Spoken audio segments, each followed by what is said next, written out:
多謝你哋完成sign up。咁我哋啱啱 send 俾你嘅 welcome email 入邊咧，你應該會見到 set up password 嘅連結。咁你撳一撳落去，跟住畫面嘅指示設定你嘅密碼就可以噶啦，非常之簡單。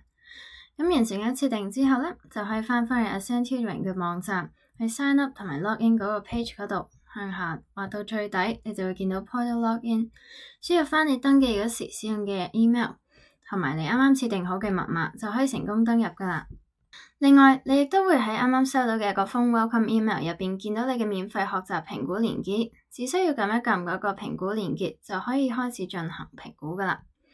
咁呢個評估嘅主要目的又唔係要你考高分咯，而係希望透過唔同類型嘅題目，我哋可以更全面咁去了解到學生目前嘅能力啦，亦都揾出佢嘅強項弱項。成份評估大約需時60至90分鐘到，咁建議學生使用電腦或者平板喺安靜嘅環境下獨立完成就可以噶啦。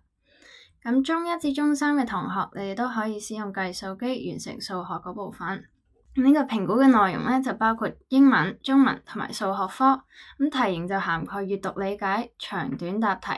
vocab 唔同嘅詞彙、grammar 唔同嘅文法、短答題、MC 選擇題、應用題等等。咁希望好全面咁可以反映翻學生現階段嘅學習情況。